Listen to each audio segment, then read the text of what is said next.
Hi, everyone. Welcome back to the BNI Partners In Excellence show. I am Andy Cruz, and today our guest is David Grepe with Cruise Planners. In our chapter, David helps you get on all of your favorite cruise ships and more. Recently, we've been talking a lot about river cruises, which, you know, even though I'm a cruise, I didn't even know that was a thing. Actually, I don't even know any river cruises, let alone the river cruises that he books on ships. So that's the end of my bad jokes. I actually don't have any good jokes, so we're probably going to have a conversation that's worthy of listening to then instead. Good. Let's do it. So welcome, by the way. Thank you. Thank you so much. We appreciate it. Is this your first time doing something like this? No, I did something like this many years ago when I lived in Mexico. I used to promote some of the books that we were selling. And I was able to get into a couple of TV newscasts and give interviews about the books that we were selling. So really? Yeah. Oh, okay. Well, tell me more. Now, I didn't know this, so tell me more about that. So we used to distribute a line of business books from Colombia, of all places. There was a publisher called Norma, Ediciones Norma, Editorial Norma. And we used to be the importers and sellers of the books into the Mexican market. And I needed to make sure that people knew about them. So I did everything I could, apart from putting ads and things like that, to connect myself with media, and I was able to get some interviews. So it was interesting. How long did you do that? We must have done that for about 6-7 years. Oh my gosh. Yeah. Is that what you did like right before you got into cruise planning, or was there something else in between those? No, and that's what I did when we lived in Mexico. My family's business was the sale of imported books into the Mexican market. Oh my gosh! And in this case, this line of books from Colombia. So it was a family business then. Oh yes, definitely. Was it like, were you the second generation or the third, or how many? My father started that business when he went from England to Mexico on a one-way ticket in the 1950s. And like most English people, he was passionate about reading. So he says, I want to make sure we have books to read down here and all the tourists and people who live here. So he started little by little bringing books and selling them. And over a period of 25 years, we had 12 branches all over Mexico. We distributed books to all the schools, bilingual schools. We had 200 employees, so it grew into a big business. It was a big business. Okay, so go back. He came from England to Mexico in the 50s. Yes. What brought him and his family? Was it with siblings, with parents, or it was just him solo? What was the story there? He was already married. He already had my eldest sister. Okay. Was already born, and he decided he didn't want to live in England after the war. He said, but his family was English. Yeah, they were both my mother and my father were from England. Okay. And so they got on a boat and they went to Mexico following a philosopher that you may have heard, Gurdjieff. Really? So they went there. He loved it. He became more Mexican than the people who lived there. Wow. Yeah. There's a couple themes already emerging. One, reading. We were talking about reading pre-show a little bit. So obviously book selling, that's important. And then he took, what did he take? What mode of transportation did he take to Mexico? It was a boat? A ship. Oh, it was a ship. Definitely. Okay. Interesting. And a curious anecdote really quickly. My youngest daughter, about 5 years ago in high school, had to do a project about her genealogy. Uh-huh. And she did some Google searches and she found the passenger list of the ship that my parents took from London to New York. Yeah. And the names on it? Yes. Oh my gosh, that's so incredible. cool. I had never thought that even existed. Yeah. Isn't that funny though? Like, well, first of all, really cool family story. And then for her to find that. But isn't it interesting just what exists on the internet? You're like, I didn't think that'd be there. And like, oh, that thing that I'm connected to, it's there. It's there. Archived it. And well, yeah, someone had to think, oh, this is important enough to put here or store here for accessibility. Yeah, it's incredible. Yeah. Gosh, okay, so the 50s, he came here and he wanted there to be more books available. Yeah. But you kind of had like breezed past this. We had 200 employees thing. Yeah. That's a pretty big operation. It was a big operation at one point. So how many years had he done from like the idea? Do you know how long he? I mean, it grew over a period of about 20 years. Wow. Yeah. Mm-hmm. So, okay, so you come of age. I'm just going to like jump right to that. Yeah. So obviously you're a boy and then you become a young man. And so at what point did you start, how old were you when you started helping with that? I was 18. 18. I had just, let me go back. I was 22 when I started full-time working with my father because I studied veterinary medicine. I didn't know that either. Yep. So when I finished the career, my father asked me to help him in the business for a few months. right? And then go back to my career. So I started helping him. I was there for a couple of years, and I stayed there because I loved it. I loved books and loved sharing all the content and everything. Okay, so the force was enough to pull you away from the what was perceived to be the love, which was veterinary care and taking care of animals. Where'd that come from? Was that did you just have a love for that growing up? Yeah, we grew up out in Mexico, outside Mexico City. So we had ducks and chickens and horses and dogs and the whole thing. So were you picking up stray dogs? Yeah, stray dogs just kind of finding their way to you, and like, there's David with another dog. Yeah. And 4 cats. That's probably what made us, bond with life in general. Yeah. Wow. We've known each other for many years now. I don't know exactly how many years. It has to be 10 probably. Yeah, at least. At least 10. Yeah. I don't think I ever knew that part of your backstory about looking to pursue a veterinary career. Yeah, it was an amazing study. I mean, I don't regret a single moment. I enjoyed it thoroughly. I did really well. And, I did surgeries on cows and dogs and horses and things like that. Gosh, so this is fascinating. Yeah, it's amazing. Oh my gosh, that's fascinating. And it's helped me to cure all my daughters and my along the way. So what can I prescribe? Okay, so she's most like this animal. We should give her this. Yeah. This advice is not advice for public use. Do not do this at home. Yeah, a little disclaimer at the bottom. Okay, so interest in veterinarian. Then you go into the book sales, and then you said you're 22? Yep. Okay, so you're 22, and then you worked with that company or with the family business for many years, for probably 10 years. Then there was a major devaluation in Mexico in 1994 that literally took us down. We couldn't recover from that. What happened then? I don't know what happened. Well, we then. used to import all the books, and we used to sell them on credit, and we had credit from our suppliers out abroad. And one December, I think it was December 21st of one year, there was 125% devaluation. So wait, what? Yes. 125% devaluation? So below the actual cost of the product. It was just crazy. So we suddenly, instead of owing, just to put numbers, $10 million to our publishers, good morning, now you owe $25 million. What? No way. And we never were able to recover. How do you make that? Okay, hold on. That makes me think there's obviously something else going wrong or going on. You're probably not the only person they're doing that to. No. Was it just in that industry in books, or was it like the whole economy of Mexico went? So was it a tariff? It was just the government had been probably keeping the exchange rate fakely strong. No. And then it came to a point when they just couldn't do it anymore, and the lid come off, and no way. So I've never heard about this. Yeah. 1994 was not too long ago, but in 94 I was like a teenager. I didn't know. I was playing baseball and music, and I didn't know anything about. Like now, I love global economics and all that. Now I'm all interested. Now I want to go back. I'm going to go back and research that on my own. And it's curious because of that, Mexico had to borrow insane millions and millions of dollars to deal with the crisis. And I remember there was an interview with the finance minister of Mexico with the equivalent minister here in the U.S. And the U.S. minister told him, Mr. Herzog, I remember he was called Mr. Herzog, you have a serious problem. And Mr. Herzog said, no, you have a serious problem. Yeah. Because we can't pay you. Yeah. Do you know he turned the table completely. Do you know that metaphor? I don't know if it's a metaphor or like an analogy, but there's a saying like if you owe the bank $1,000, that's your problem. Yeah. If you owe them $1 million, that's their problem. Exactly, that's exactly the case. It reminds me of that. I'm sure the numbers are different. That's just the way I'm presenting it. But anyway. Wow, that's crazy. I didn't know that happened. Yeah. And so that pretty much made us had to close that business.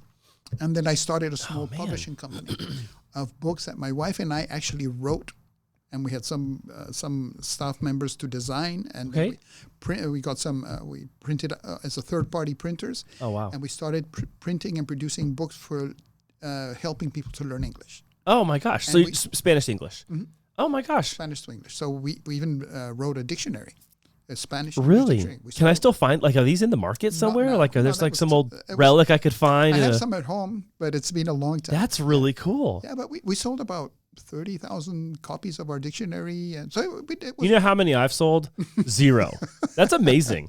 Yeah. So anyway, I'd like to think that we did our part in helping people learn English. That's really cool. Well, I'm sure you did. I mean, again, 30,000 books in circulation, minus the couple you have in hand. Yeah, exactly. Yes. I have 12 at home. Yes. No, that's really cool. Yeah, so, but also something noble to do. I mean, you could write about whatever you want, but you're doing it to help teach people. Yeah. No, and they were very effective, to be honest. Because, that's super cool. Yeah. So, and then after a while, we decided we wanted to move directions because it was getting very tough. So is this the point in kind of like your business and professional transition into doing cruise planning? Like what's the origin of that even? Okay, so how'd that begin for you guys? Big step. We moved with our kids to the U.S. in 2003. Okay. And so we started. That's pretty recent. Yeah, pretty recent. And we started finding what are we going to do now that we're here. We had a temporary job that got us over the fence, if I can put it that way. But I was hoping to land a job with one of the big booksellers, Barnes & Noble or Borders back then. Borders, and I was able to get a job at Barnes & Noble. By the way, you remember Walden Books? Yes. I just thought about that now. It used to be a Walden Books in Plaza Bonita back before it was Westfield all those years ago. They were part of Borders. Walden Books. Walden Books. I just remember that. I haven't uttered that name in at least 10 or 20 years. Yeah. Wow. So I was there for 10 years. And then when I left Barnes & Noble, I told my wife, let's start our own business. And because she had been a travel agent both in Mexico and in the U.S., we said, let's look into this. What a great fit. I searched for some franchises, located cruise planners. They were awesome. They were very, very helpful and without any pressures. They said, here's the package. If you like it, call us. What? Yeah. How many? So when was that? What year was this? Do you remember? This was 2017. Okay. Mm-hmm. So Roxana had been a travel agent for how long prior to that?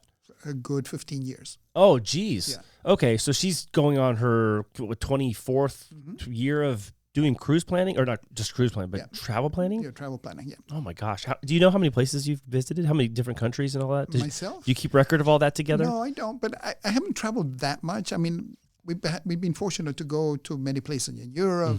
I've been to Central America and Colombia. Last year, we were able to go to Japan and things like that. So, cool. So being able to go to some amazing places. Very fortunate. What's one of your favorite places in Europe that you've been to? That's always a tough one. I know. There's a lot of iconic places. I know it's hard to pick. One of my favorite places is Spain. It's like picking a favorite kid, huh? Spain is amazing places, architecture, history, food. Everything, it's got it all. Yeah, I was like, food, it's the first thing. Second is also food. And the third is cuisine. Yes. Some amazing food, amazing Fourth food. is street food. Yeah, exactly. Yeah, so yeah. But I mean, you don't have to twist my arm to go anywhere in Europe pretty much. I think it's awesome. Tell me about a memorable vacation you two have taken together. The one that like really stands out as like, man, this was just such an amazing moment or time together. We went with my father to England to a book fair when we were still living in Mexico. And when we were there, we had made plans to take a post-business trip to Venice. So we were able to finish the business trip, and we got on a train in Paris to go, and we took a train to Venice. So that was an amazing experience. I had never done that before. Oh, wow. We spent probably 24 hours on a train. Wow, what was that like? It was very interesting. I mean, can you imagine opening the window and it's snowing heavily, but big snowflakes. Yeah. You just saw the curtain of snow falling. You close it down and the train moves and goes into the tunnels in the Alps. And 2 hours later, comes out of the tunnel, sunshine, beautiful weather. Yeah. Wow. So yeah, it was that's pretty neat. Amazing experience. Yeah. So yeah. And Venice is a neat place. It's amazing. What I had the chance to go to Venice when I was in high school. I was on a music tour, and I got to go to Italy, Austria, and Hungary on this like 3-country kind of like 2-week thing. Beautiful. We got to go to Venice, and we did Rome. And somewhere else, like at Florence. Yeah, Florence I just remember Florence was beautiful. Rome, real historic. And Venice, like, this place is kind of cool. Like, there's water everywhere. I'm like, I don't know that I could live here. Yeah, People obviously live there. Yeah. I was like, for me, I'm like, I don't know that I could do it. I don't know if I could just do this. Yeah, I think it's just a beautiful place to visit. It really is. Yeah, I mean, I remember even going into the stores. You wanted to take pictures of the things they were selling. I know. Beautiful. There's so many things about Italy I loved, even when I was a teenager. Like I would love to go back there again. Yeah. No, I need to book one cruise to Italy. Okay, that's cruise number one. There's going to be like 5 or 6 by the time we're done here. Even pre-show, I'm like, I need to go to Alaska. Yes. I need to go to Alaska. I really want to go to Alaska. And they're talking about big snowflakes in the Alps. Yeah. I want to go to Alaska. Yeah. Okay, so Roxana's been in travel planning for 15 years prior to doing Cruise Planners, right? Yes. You start Cruise Planners in 2017. You work together in tandem, and obviously things have changed a lot because of everything that happened in 2020, and then all of a sudden there's no travel anywhere for anybody at any time. Yes. Now that's all thawing back out again, and people are just like chomping at the bit to go everywhere they can. Yes. What's the best way to describe the temperature of travel culture now compared to pre-2020? Is it about the same as 2018-19? Is it like even more? Is it less? What's the appetite? As far as volume, it's probably the same. It's very similar to pre-COVID. Mm-hmm. But I think people are more appreciative of travel because for 2 years you couldn't do any. When the time came, I think people were very excited and very appreciative of the fortunate people who can travel. No, so I think that's something that's happened. Obviously, more and more people are getting comfortable using the internet just to book travel that way, which I can understand. It's an easy way for especially young people who could just go on their phones and book some travel. But there's things you miss with that, and that's actually something I want to talk about. So finish your thought, and I'll come back to that. And so that's one of the big changes in travel. But at the same time, when you're traveling, when you're booking a trip abroad and it's going to have a lot of components, I would be scared to do that on my own, and I'm a travel agent. I would not do that on my own because why? You don't have to. Mm-hmm. You don't have to. You can use a professional who's not going to charge you anything to do it and find you the best options. Yeah. So I know something that I've learned in being in BNI with you is that, you and your wife offer a personalized service to everyone that you book travel with. And so you've shared many stories when either a flight got delayed or there was a redocking of a ship. Something happens, the plans change, and instead of the customer being on the phone with the hotel or with the ship, they talk to you and you guys help resolve any of those issues. Yeah, so we become your advocate. Mm-hmm. So when anything happens, once you're on the trip, we're there to help. Mm-hmm. I mean, otherwise if you did it online, you're going to call 1-800 something, and it's tricky. Yeah, I know, I mean, look, on the consumer side, I can understand why someone might say, oh, okay, yeah, let's just go online. We'll just book the trip. Look how easy it was. Okay, that's fine that it's easy to book it until there's a problem on underway, on your way back or whatever. Yeah. And look, I don't think I have to say that. I'm going to say it anyways. We've all had some sort of like delay in our departure or our return or something change in our travel plans, no matter how small or large those plans were. And it is inconvenient. Yeah. And if you're trying to do that on your own and you have your family with you or something, it's just stressful. It's very stressful. So I don't want to like overstate it because I don't want to like come across like I'm trying to sell you on it. But like, look, there have been instances in the past where I did have someone to talk to and help, and that was a way better experience. And to be honest, I mean, we try to be very straightforward with our customers. And sometimes we have customers who say, I already found what I want to do. I've got it half booked and everything. I say, you're already there. Mm-hmm. Finish it. Book it. Yeah. You're already there. If I can help in any way, let me know. But I don't push that way. I want to be a resource. I want to be somebody who can help find solutions for our customers. And that's what's taken us to the niche that we're currently servicing, which is the seniors. Well, and let's talk about some of the kind of obvious things. Let's talk about a little bit about who is who's the right customer for you right now. I know recently I've been learning a lot about the Viking, specifically the Viking line that I think you guys just received. I don't want to call it a certificate, but there's So what happened is that after COVID, in an organic way, we've noticed that 70% of our customers are baby boomers, people who are 45 and over, who are much more comfortable and happy to use a travel agent to put together their trips, right? And at the beginning of this year, my wife and I decided, let's find which product is perfect for this market, which one offers the most value for this market. And after comparing a lot of brands and things like that, we decided let's focus on Viking Cruises because they are an amazing product. And so we got certified. We took all the courses. So now, yes, we are certified Viking experts. And we are very happy promoting that line because it's just perfect. That's really cool. Something I learned when I came to the seminar that you had for Viking is I'm gonna forget the name. Now that I'm gonna talk about it, I'm gonna forget the name. Yeah. It's the riverboat cruise, but I think I remember that all the staterooms are on the perimeter. There's nothing on the inside, so everyone's room kind of has a little sitting area, and you can see everything all the time. Yes, I mean, in the river cruises, there are staterooms that don't have windows from ceiling to floor, which are called the standard balconies. Okay. The standard staterooms. Above that, then you start getting into the French balconies and the veranda staterooms, which have amazing views. You wake up on your bed and you're seeing the scenery go right by you. I want that. So it's amazing. Okay, second trip. That's yeah. We're already at 2. All right. So we got an Italy cruise, and we have a riverboat cruise. Okay, that's 2 down. Yes. Okay, so let's talk more about.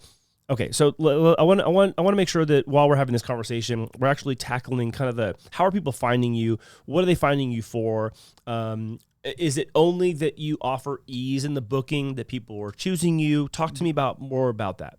Yeah, I think most of the people who contact us are either have been referred to us by our current customers or by some of my referral partners who have learned what we do and they feel comfortable referring people to us. And also, some customers come through our social media marketing that we do through Facebook and Google and things like that. Mm-hmm.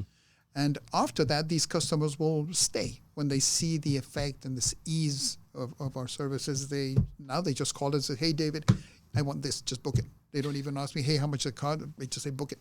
Okay. Book it for me. So it kind of sounds to me like when they find you, they stay with you. So it's kind of I'll say there's semi-permanency. I know not everybody will. They may just do one trip with you and that's it. But I'm also kind of sensing that what you're saying is what's ideal is that there's like a little bit of a sense of permanency where they're with you and then they just call you for the next thing and the next thing and the next thing and they just keep on. They realize that we're finding the best value. Yeah. And I'll give you an example of the benefits, right? So I recently booked a cruise for one of these couples, and they're going to Australia, New Zealand, all this stuff. And everything is booked, paid for, good to go. But we receive alerts from our head office in Cruise Planners about possible price reductions on some of the sailings that we have.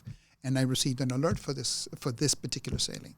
So I contacted the cruise line and I said, "Hey, we have an alert. Can you please double check to see if there has been a price reduction?" There was. We were able to apply it. And even though they had already been paid and fully booked, we were able to save them another $1,300 on it. Wait, what? Right? An extra $1,300? Yeah. So that's wow. That's a lot of money. That's a lot of money. Like you could have told me like $300 and I'd be like, "That's amazing." $1,300. That's a lot, man. It's a good savings. So you can imagine they were very happy. Yeah. Yeah. Okay, so let's talk then a little bit more nuance. Like what are some of the trips you're booking a lot of right now? Like what is it that people are doing? Like, it's fall of 2024. Mm-hmm. What are people booking for 25 or 26? Talk about that. Well, the most popular things are being mostly cruises in Europe, to be honest, both river cruises and ocean cruises, right? They're very popular, and because you get to see some pretty amazing places. And Europe is one of our major markets. It does help that because my wife and I have been to Europe various times, we are familiar with a lot of the things that are going on, so we can be much more helpful if I can put in recommending tours or things to see, maybe sometimes things that you don't find in a guidebook or even on the internet because it's kind of a remote thing that you wouldn't normally see. So those are the kinds of things that we like to see, recommend, and So how far out are people booking these? Like 2025 is just right around the corner. It sounds so, oh my God, I can't believe I just said that. Yeah. Okay, 2025 is right around the corner, but I mean, I know I've kind of overheard you talk like 2026 is already like underway or like right now. Yeah, I think most of the bookings that we've had in the last 6 months are for 2025. Mm-hmm. We do have a couple of bookings for 2026, but I think people normally try to book about a year ahead, 6 months to a year ahead. So this is where we are right now, booking for 2025. And if my memory serves me, I feel like you had recently said something about a relocation trip. or reposition. Is it called repositioning? Yeah, repositioning. Yeah. Is this something you're going on? Yes. Okay. It's coming together. It's like 14 days, and It's a 15-day cruise. Yeah, and it goes from Los Angeles to Miami. That ship, which is the Norwegian Bliss, is right now sailing in Alaska, right? And at the end of the season, which is now, very soon. Yeah. They want to take that ship to the Caribbean to do winter cruises in the Caribbean because of the weather, the whole thing. And in order to take it there, they have to go down and through the Panama Canal. They don't just fly it. Yeah. And so why not just do a repositioning cruise and offer a great value? So that's why we're taking 15 days. So where do you pick it up at? In Los Angeles. You pick it up in L.A. It leaves L.A. and does it go through the Panama Canal? Yeah, it goes down. Oh, cool. The Baja California, then it goes to Mexico, Guatemala, Costa Rica, Panama, Colombia, and up to Miami. Man. Yeah. So you have a lot. I mean, how many different stops is that? Like, it has about 10 stops. Oh, wow. Total. That's really cool. So that's really nice, yeah. And have you done a repositioning cruise before? I've done short ones from Not half a month. San Diego to Vancouver, for example. Oh, okay. Because they have to take those to do the Alaska cruises. Yeah. Every year in April, mostly, all the cruise lines will have repositioning cruises from San Diego or LA up to Vancouver or Seattle. It's kind of like a 6-month split then. Yep, exactly. Wow, that's really cool. Yeah. Yeah. Okay. So my memory was kind of there. I was like, Yes. I think you told me about this, like No, you did. repositioning ships somewhere, and I don't remember exactly about it. And it was a long trip. Cool. And that goes to Miami, and then that'll just be out of Miami then down to the. We just fly back from Miami to San Diego. Yeah, just fly across the country. So super casually, right? Like picking up milk on the way home. Then we just fly back from Miami. Yeah. Sounds easy, but yeah. Sounds super easy. 3,000 miles later, I'm home. Okay, so I want to ask you some other questions. Can we go there too? Yeah, anywhere. All right. So I know you love business. I know you love people, but can you share something that maybe has made a profound impact on you, going all the way back from the book business, or even going back to veterinary school, all the way back there through now? Like, is there something that's just kind of been a tried and true belief or saying or perspective that you just time and time again has just turned out to be true every time, no matter what? I mean, it's kind of a no-brainer cliche thing, but it's don't lie. Saying the truth all the time. That always works. And even if the truth is not something that somebody wants to hear, but I think just sticking to the truth and being honest in everything is the best way to go. You know, you can't go wrong. I love that you use the word cliche specifically, because it's funny about the word cliche, because we use that word like, oh, it's so cliche. Yeah. But there's so many of them that are just true. They just seem to be true. Yeah. Like, you get what you pay for. Like, that's another, that sounds so cliche, but at the same time, I'm like, man, I bought some cheap stuff. Like, it's crap, and I got to buy a second one or a third one. And then I buy the expensive thing. It lasts me longer, does a better job. You enjoy it more. I enjoy it. Yeah. Yeah. So it's kind of like, oh, shoot. Okay, well, that's true. And so they're kind of like these truisms no matter what's happening. And it works in everything. I mean, even in travel. You want to go cheap? Yeah. You can go cheap. But good luck. But you might not find the mattress the way you wanted it, or you might be taking a flight that has 2 stops instead of having a non-stop, things like that, right? Oh, man. So 2 stops on it. I know. No, pass. Yeah. Okay. Is there something else that like maybe has just like, a parallel of wisdom that has kind of carried you through all of these, or maybe that you've recently come to this just epiphany of like, oh man, that has been so true my entire career, my entire life, and I know this to be true? Well, one of the things that I learned when I started this business, I had never done networking the way we know it, right? Never in my life. So it was something completely new, and I went through all the mistakes that any new networker starts, like trying to give a business card to everybody you meet, even on the streets almost. But networking is really an amazing tool that any business owner, any manager needs to use to his advantage. And it really works because you're doing face-to-face interactions with other humans. You're looking them in the eye and you're telling them this is what's happening, whatever the situation is. And you create trust so much faster than trying to do it through any other means, like a email or a social media. You can't create trust as fast as you can when you're dealing in person, right? And I recently heard somebody say something which is so true. He said, trust is earned in inches, but it's lost in yards. And that's exactly what this is about. Networking is a way to help you earn the trust of people, because they see you, they hear you, they see you doing things, and they say, this guy's for real, kind of thing. So that's one of the things that I learned, which are very valuable for anybody in a business. Yeah. Golden nugget right there. Mm-hmm.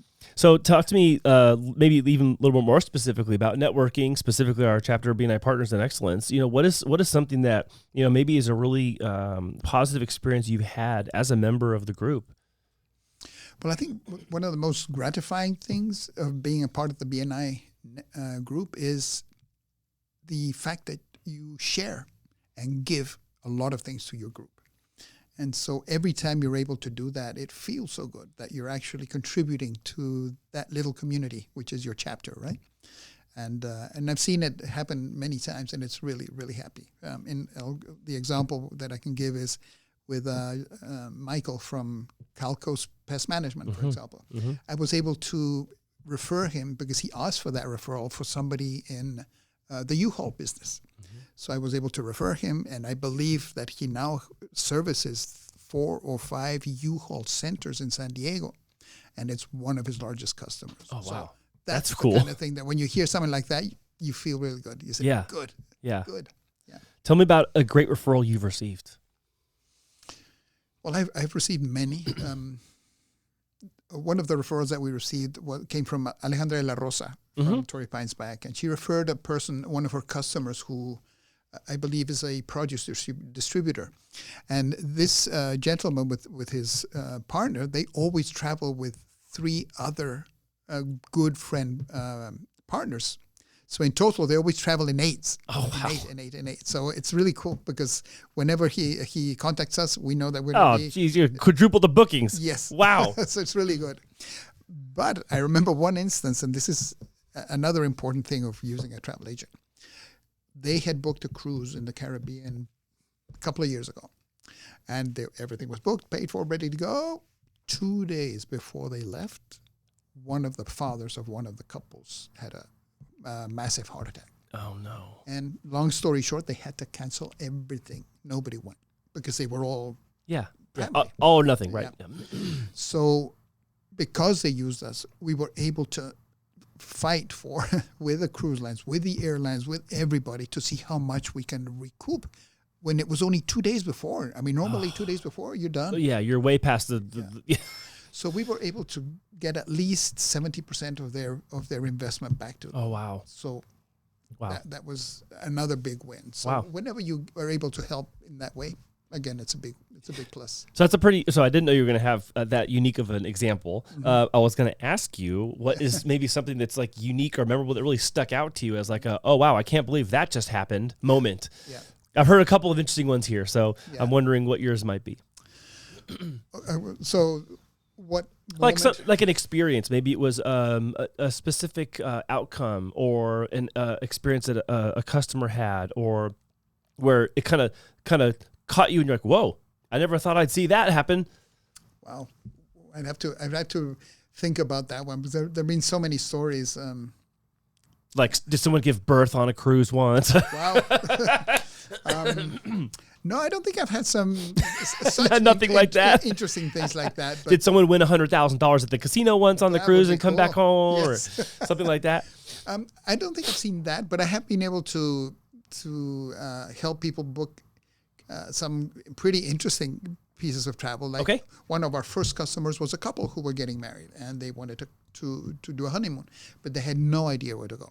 So they asked us, "What do you recommend?" So we did some homework, and we ended up recommending 5 possible destinations.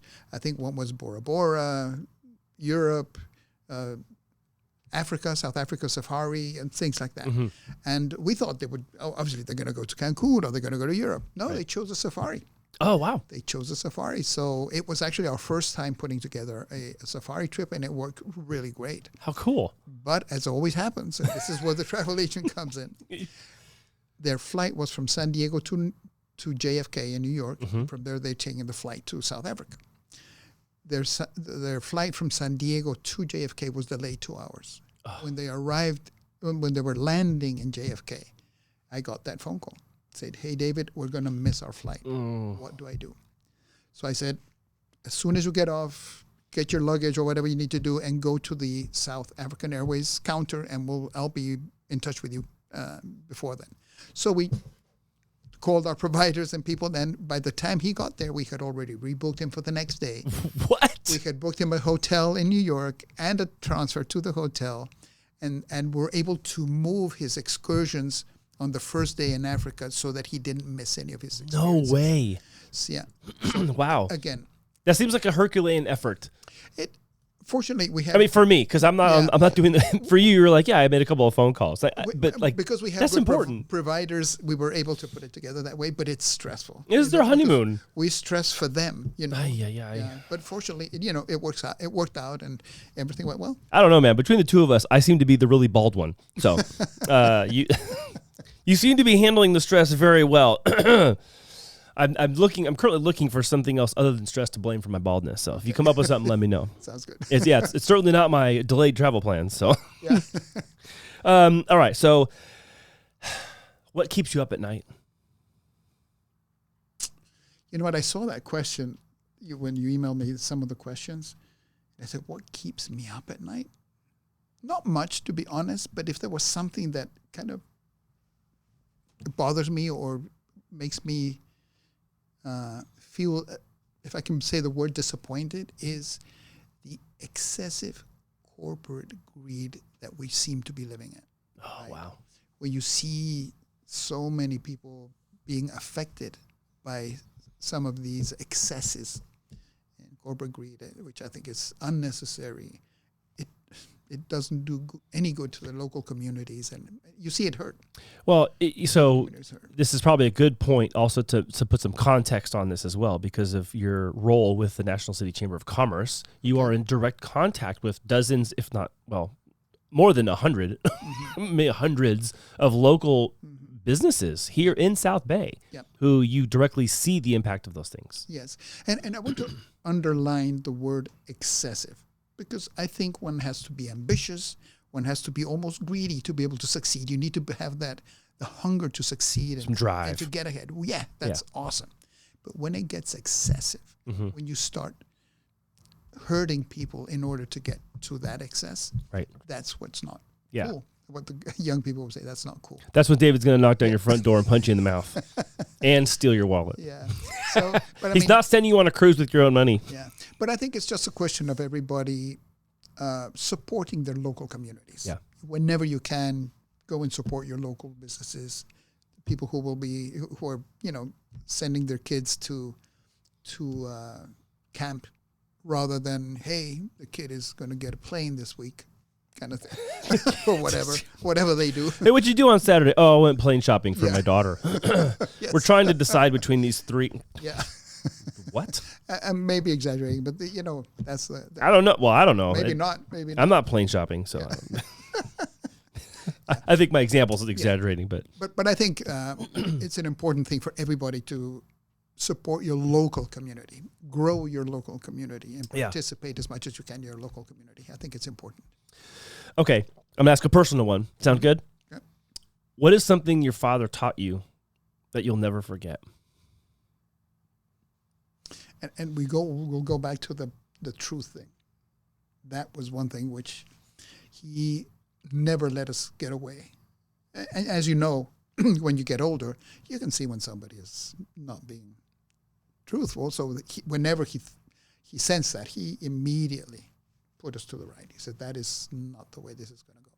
And it stayed with me all my life. And I think that's so important, because lies do no good to anybody. And they normally require more lies to cover up what you said, and it just becomes, And I know I've known people throughout my life who spend most of their life, creating stories to explain why this didn't happen. And fabrication upon fabrication. It's and not worth it. yeah.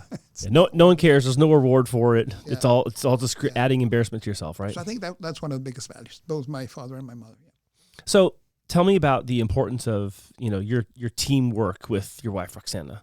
Because you work together on cruise planners, obviously have each other's back. Okay, we got that. Like, how important is it that you guys do that together?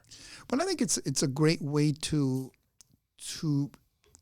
make the best of each other's strengths, right? Because both women and men have different strengths. She, as Roxana, has different strengths that I have. So we complement each other really well. She's more an introvert, and she likes more the hunting for the specific deals and things like that. I'm more an extrovert, so I do more of the networking and this kind of thing. Yeah. David's the camera talent. No, not that much, but talking to people and selling, basically. It's in the end you're selling. So, okay, other than the repositioning trip that you had already told us about, where are you two going next? Or talking about going next? Yeah. So we're gonna have our 40th wedding anniversary next year. 25? 40. In 2025? In 2025. Congratulations. Yeah, 40. Awesome. Wow, that's amazing. It's a big number. Congratulations. That is, man, so that's quite an accomplishment. It's a big milestone, yeah. So we're hoping to take a trip. Roxana's looking more to Switzerland and Austria. She's probably looking right now. Yeah. Based on your I'm okay with that because I haven't been to either of those two countries. So maybe something like that. Cool. Yeah, maybe a river cruise if we can get to it. Yeah. So we'll see. Oh, I just thought of a new question. Yes. And I did not tell you this one, but I'm going to ask you, and I think you'll be okay answering it. Yeah. What is the weirdest thing you've eaten on a trip? Like in another country, something you're like, ooh, I don't know that I want to try that, but I'm going to try it because I'm here. I'm not going to come back to this place again, or I may never come back. And you tried it anyways. I am not very adventurous when it goes to food. Okay. And I'll give you an anecdote, but I didn't try the food. Okay, that's fair. I was recruited back in the days when I lived in Mexico to do some training for a company in El Salvador. Okay, so I went down there for about 3 or 4 times to do the training for this publishing house in El Salvador. And the contact that I have, and I still see him, and we contact each other on Facebook, Mr. Beneke. He invited me. He says, well, if you're coming next week, why don't you come on Sunday and you can spend a day at the club with me and we can have some fun before we can do some work? Sure, thank you. Yeah, of course. So we got there, and he had prepared a spread of oysters, live oysters, the size of my hand. Live oysters? Mm-hmm. Live oysters. Okay. Different colors, shades, purple, yellow. And I've never been able to do oysters, let alone live ones. So ones that you put lemon and they start squiggling. Like that. So I had to tell him, I can see everything you did to make this happen. I can't do this. I honestly cannot do this. I am very curious who in our group has had exactly what you're describing. If you see this part and you have done this, I want you to write something below. Who was it? Out yourself. Put your name in the comment box and tell me and David if you've eaten this before. Yeah, if you sprinkle lemon and it starts. Yeah. Oh. And then you. I don't know, man. I mean, you're describing it, and I'm like, I don't know that I could. There's a part of me that wants to think I would try that. And there's also the part of me that knows, no, it's alive. I don't want to do that. And it's the size of my fist. It's not a tiny little. Yeah. You know what? I'm sure it's actually pretty darn good. It probably because it's a delicacy in the whole thing. Yes. Yeah. It's just habits, I guess. Habits. Okay, so that's kind of like a one thing you will not eat. Yeah. Are there other things on the list? Like, is it anything that's alive? You're like, I don't want to touch that. Yeah. I think I try to be as open as possible. For example, when we went on this trip to Japan, we had a lot of what are they famous soups? Like miso soup? The miso soups and things like that. Okay. So we went into trying a lot of that. Ramens and miso soups and all that stuff. So it was good. So, okay. And considering that I'm not very adventurous, I think I did my job. I did my effort. All right. So let's talk about what it's like to be you and the legacy you're leaving. what is it you want to leave behind for your children that they remember you for and remember you and Roxana for being to them? I would just like to believe that I was somebody that inspired them to look for the best in life. If not giving them actual rules or tools like that, at least having inspired them to seek the best. And one thing that I know that I've influenced them is humor. I know that they become really great with humor. They're so funny, all of them, to talk to. We have so much fun when we get together. And that's something that my wife mentions, that you instilled the humor side in the family. So I think that is cool, because I think laughing and having fun is so important. So I know you're quick on the draw when it comes to jokes. So I know that. Do you actually have prepared jokes, like, one-liners and setup type jokes too? Because I know you're quick in the moment. I think it's more when you start speaking with people, and depending on the topic, some of jokes kind of start coming. You start remembering some of these jokes here and there. Yeah, it's not like Mark's dad jokes. Mark, I'm talking to you, Mark. Mark's dad jokes. It's because we did a little part we were talking about. I told Mark on the show, I was like, hey, Mark, tell me a dad joke. Yeah. And he did, and true to form, it was terrible. So Mark, it was still terrible. Yeah, so he's all this time later, Mark. That's really cool. Yeah. I think something I've realized as I've gotten older, I feel like I can say that, by the way. I'm in my mid-40s. I've been bald for more than 15 years now, like certifiable bald, not just like shaving all and pretending. Yeah. I've just started to notice more as things get more serious in our life, and like things just really start like closing in on us. It's easy to squeeze humor out and go, oh, I don't have time for laughing, or I don't have time to have fun. And I've done this myself. To become grumpier. Oh, yeah. I used to joke when we were younger. I used to tell Jen, I can't wait till I get to be an old man. I can like walk outside in slippers and yell, get off my lawn, and pick up the newspaper. Like I used to say that. And now she's like, hey, so I have something to tell you. You're kind of being the way you described you wanted to be. Oh my God. And I don't really like you like that. Wow. So, and I'll tell you also, even doing this experience with the Partners in Excellence show, it's been fun. Yeah. This has been a lot of fun talking with everybody and learning new things, and even having funny moments. I did want to take an opportunity to say how grateful we all are for you taking the time to do this, because this is not just, 5 minutes.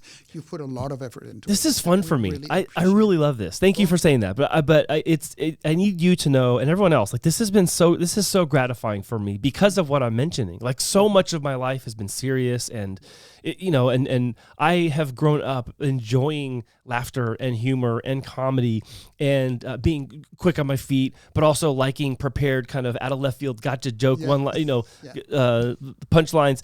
And so it's fun for me, and I'm trying to live out, I'm going to say, the second half of my life as fun as possible, because I've had so many serious things happen that there was a point, and I'll admit this to you and everyone else watching, like where I was like, you know what, maybe just fun doesn't fit anymore. Mm-hmm.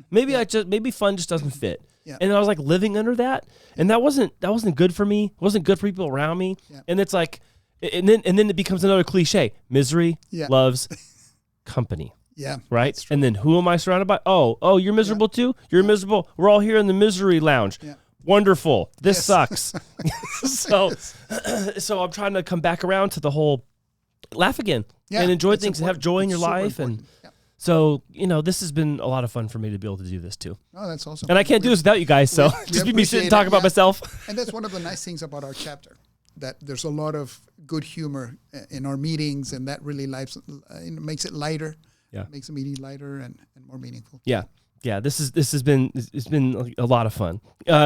Okay. Do you have time for another question? Yes. Okay. Please. So this is it's a Larry King question. Everyone at this point is like, we get it. You like Larry King, Andy. Dead or alive, who would you like to have dinner with? Yeah.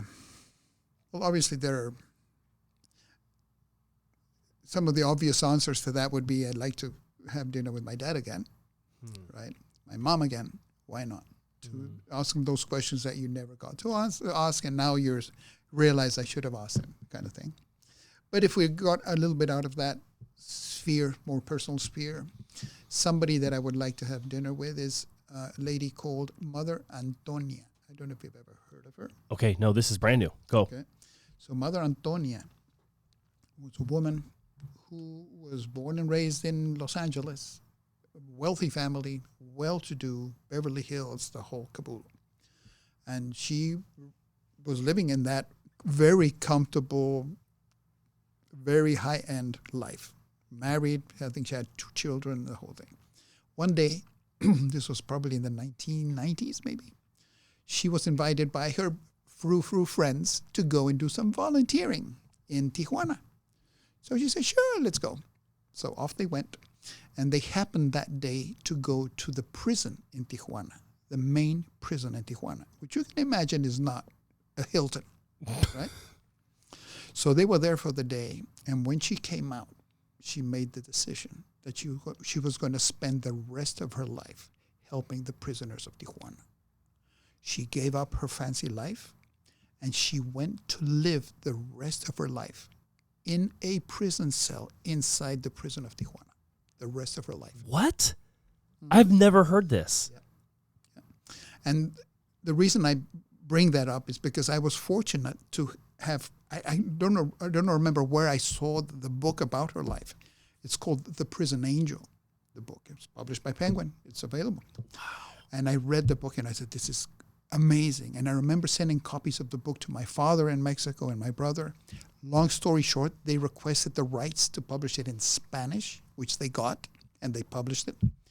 And because of all that, we were able to have a meeting with Mother Antonia. What? Just outside the prison, so that we could talk to her about what, the whole thing. This is fascinating. I want to read the book now. This is fascinating. It's amazing. Okay, when's the last time you told this story? Well, I tell it as often as I get an opportunity, but it's everybody here in California should know about that. I've never even heard this. Amazing what she did. So do you know how many years she spent in that prison? 5 years. Oh my gosh. Living in one of the cells. So she went in so she had committed to this when she was still a young woman then. Mm-hmm. Oh, wow. Yeah. When was this? It must have been between the... Like 1900s? 1990 to... 1990? To 2015. So she died in about 2015. Oh, geez. I didn't know if this was like, early 1900s or mid-century kind of thing. No, pretty recent. Oh, wow. I remember doing a book signing with her at the Barnes & Noble here in Otay. Really? Oh, my gosh. What? I've never heard the story. I want it now. I'm going to go buy that book. As soon as we get off of this, I'm going to go buy that book. Signed by her. You have a signed copy? Yep. Oh, that's so cool. And she died at the prison in Tijuana and she was just like ministering to people. Ministering to people. Whoa. To the prisoners specifically. Yeah. Well, yeah. And then she created and they let her do it. Like she's not a criminal, yet they have to let her in. Can you imagine living in there? No, I can't. That's why my face looks this way right now. Yeah, yeah. That's exactly why it looks like this. Then she created a safe house outside the prison in Tijuana for when they are released. They gave them money, clothes, and a meal to be able to go back to their village. And wow, that is fascinating. So The Prison Angel, that's the name of the book. The Prison Angel. Mm-hmm. That sounds so intriguing. I wouldn't mind having dinner with her. Wow, what a great one. Yeah. Wow, I have nothing else to say about that. It's an amazing story. Yeah. Cool. Yeah. You hear stories about this, and people write books about people like this, and you met this person. Yeah. Oh, man, that is so cool. I don't know if you shared that with anybody else in our chapter or not. I mean, in one-to-ones or something. I think I probably mentioned it 1 or 2 times, yeah, definitely. Wow, that's so neat. Yeah. I'm so glad that we took a pit stop and you shared that. Thank you for doing that. Cool. Oh. Is there anything else I didn't ask you that you wanted to talk about or share about or explore a little bit? I know I kind of sent you some questions, but if there's nothing else you want to talk about, that's cool. We can end. But if there's something you want to touch on, go for it. What I would like to do is to ask you, for example. Oh, you want to ask me a little bit of some of these questions, like for example. Oh boy, who would you like to have dinner with if you had an opportunity? All right, so I actually have 2 answers to that, and they're both family.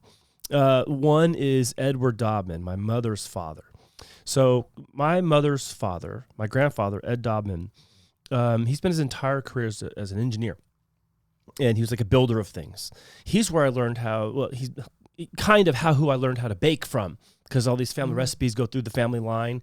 But he took basically his subset of engineering skills and prowess and translated that into baking and cooking. And so where everything's specific and time measured and it has to be precise and all that. And it was so fascinating to me to see as I was growing older, like to recognize that connection point. Like, oh, you can build machines that things they only work if it's measured down to the 1/1000th of an inch kind of thing. And then, oh, of course your bread's perfect. Yeah. Like, of course your candies are great and your cookies are awesome. And they're always, it's always consistent and it's the same every time. So, around the like winter time of the year, I make caramel corn. And people go, oh, I don't like caramel corn because it's sticky and gross. It's not like that. It's actually this recipe that I've taken from my grandfather down. My mom taught me. I've been making it. So in our family, it's easily been made for more than 50 years. Wow. And for me, I've been making it since high school. So that was like 30 years ago now. But I would love to sit and talk with him because he was also on the ground in World War II. Wow. And so he fought in the war. And then when he came back, he worked at the White House. So he worked at the White House. Wow. And I didn't really know enough to ask him when he was still around about that. And so I would love to just learn more about that. And I'll say this too, to his credit, he was very financially fit. He grew up in, right around that Great Depression era, coming out of the late 20s, early 30s, like literally nothing, and saving every penny you can. And so he worked 50 years. He made plenty of money and he saved it all. Wow. And when his life ended, him and my grandmother lived in a tiny little 55 and above mobile home park up in San Marcos. They drove the same car. It was like a 1990-something Toyota Camry. He carried zero debt, and he had saved gobs of money, which ended up taking care of my grandmother to her end of life through Alzheimer's care. Never had to borrow, never had to sell anything. Her care was completely taken care of because of his financial fortitude. So I would just love to ask. I have so many questions I would want to ask him. The next actually is my dad's uncle, Henry Cruz. So up the line in the Cruz side of the family, Henry Cruz joined the U.S. Navy during like World War II when it was going to kick off. And on D-Day, when the USS Arizona was bombed, he was on it. And so Henry Cruz, all 4 foot 10 inches of him, jumped off of the USS Arizona into the water and survived that day, and survived the bombing of the ship. And, when he passed away, again, back when he passed away, I was kind of like, I wasn't enough, old enough to like really understand the depth of everything. Actually, that's not really fair to describe it that way. I did not think it was appropriate enough for me to start asking those things at his age of life, and so I didn't, and I wish I did. So I kind of, out of respect and regard for his life history, I didn't ask. But every year during the Pearl Harbor memorials, and every year they have the remembrance, and they'd fly surviving veterans. He was always flown there. He has pictures with like all the presidents since, I don't know, the first George Bush in the 80s, like back, and but I want to ask him about that because you're this like late teenager kid. The ship you're assigned to gets bombed. You jump into the water. There's this surprise attack coming from everywhere. Like, I know there's stories like that, but this is our family story. This is someone in my family that had that. So I would want to know a lot about that. Yeah. That's my long answer to the short question. No, that's interesting. Cool. No, that's cool. Yeah. And it's so important. I've learned, and everybody as you get older, you start appreciating things differently, deeper. And I mean, that's why you see a lot of older people tending to gardens, because you really appreciate the beauty of plants and things, which you say, oh, come on, really? Yeah. Really? Yeah. Really? Yeah. Really. You appreciate the sunsets. Our backyard looks the way it does because of Jen. And Jen tends to that garden, and we have fruits that come from it, vegetables, flowers. We have a butterfly garden. So like she's created this like ecosystem in our backyard where it actually takes care of itself because she's been taking care of it. Wow. And it went from like dead, like light tan dirt to now like this flourishing environment, which is amazing. Yeah. And it is that. And she's just constantly pouring into it and caring and loving for it. And then we reap the fruits. Yeah. Literally. Perfect. So yeah, that's awesome. That's great. Well, thank you so much. Yeah, thanks for asking me a question. That was wonderful. I've really enjoyed our time. I'm going to leave your contact information down in the description box below. So I'll put your website and your email address if people want to reach out to you. Does that sound good? That's perfect. Awesome. And then, if anyone who wants to join us at BNI Partners in Excellence, if you want to come and network with David and I, you can see us every Wednesday morning, except for federal holidays and closures and that kind of thing. Actual holidays and federal holidays. We'll be down at the Chula Vista Golf Course in Bonita. That's 4475 Bonita Road. That's right, Chula Vista Golf Course in Bonita. Yeah. We're there every week. Open networking starts at 6:45. The meeting starts at 7. We look forward to meeting you. You can register by clicking the QR code in the profile below or visiting the link in the description box of this video. And it's this fun. It's awesome. Every morning we have this kind of fun. Yeah. So, yeah, come down and network with us. We look forward to seeing you. Thank you for joining me once again. David, I appreciate you being on the show. Thank you so much. Thanks Andy. for watching BNI Partners in Excellence show, and we'll see you with another great guest next week. Thanks.